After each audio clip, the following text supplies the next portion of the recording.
Hai,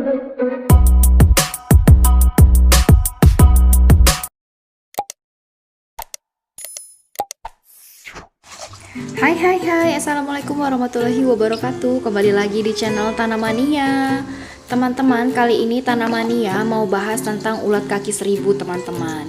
Dan Tanamania juga punya solusi untuk menangkal atau membasmi dari si ulat kaki seribu ini, teman-teman. Karena memang berdasarkan pengalaman Tanamania memiliki beberapa tanaman di sini ditemukan ada ulat kaki seribu ya, teman-teman, atau kelabang.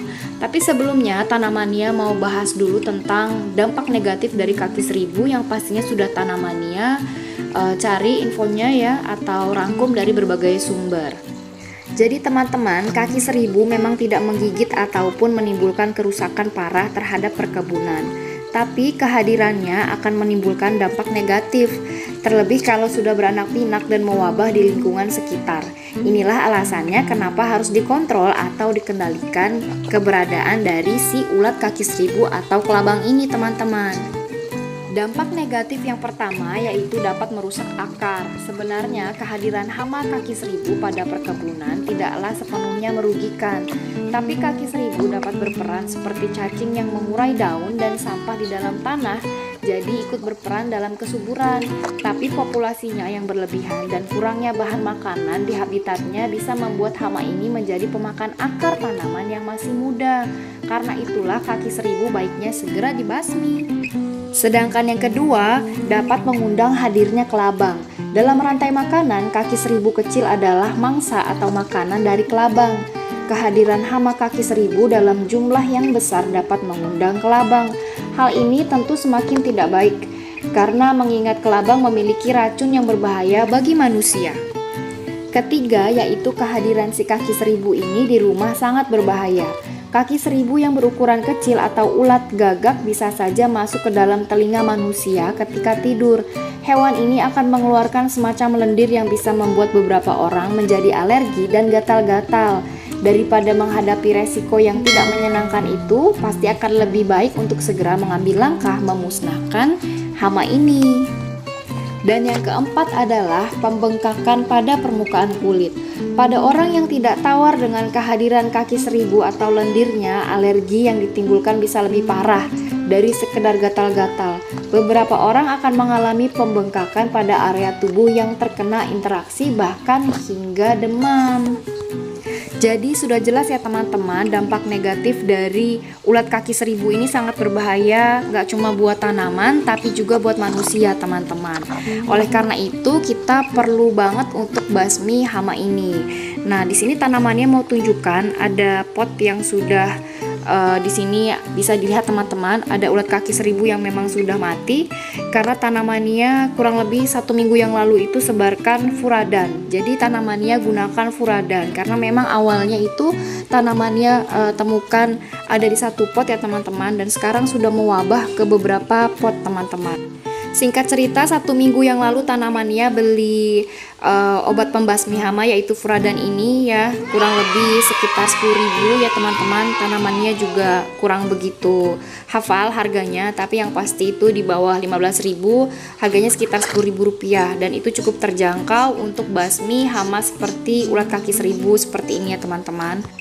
Sedikit informasi tentang furadan, teman-teman. Jadi tanamannya nggak di-endorse sama sekali, tapi memang tanamannya beli ya teman-teman di toko pertanian di kota tanamannya berada.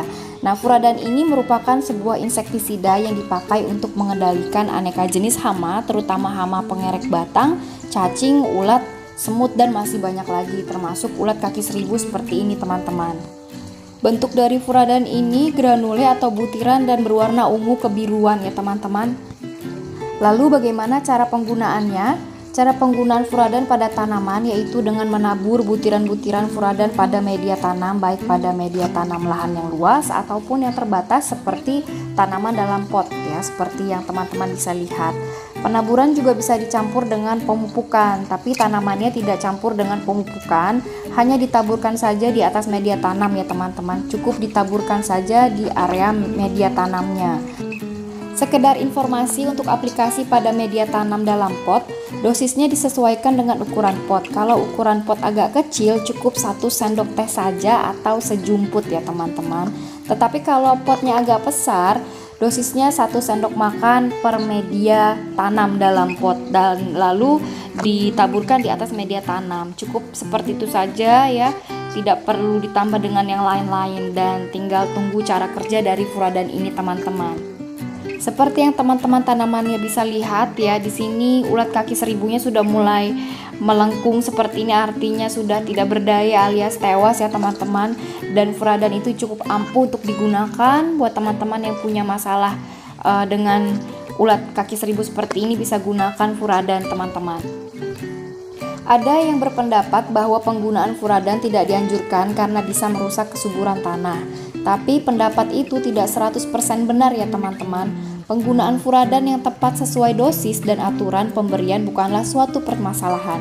Taburkan sedikit furadan di tempat-tempat kaki seribu biasa bersembunyi. Di antaranya di balik batu, dedaunan kering, juga pada pot tanaman. Ya, tunggu beberapa saat dan hama ulat kaki seribu akan mati dengan sendirinya. Nah, seperti ini teman-teman. Jadi teman-teman tanamannya bisa lihat hasilnya. Dan ini adalah beberapa dari ulat kaki seribu yang tanamannya sudah ambil dari beberapa pot tanaman ya yang ada di kebun teman-teman. Bisa dilihat di sini ya, tuh sudah tidak berdaya alias tewas. Oke, mudah-mudahan tips ini bermanfaat ya buat teman-teman. Silakan dicoba. Terima kasih. Wassalamualaikum warahmatullahi wabarakatuh.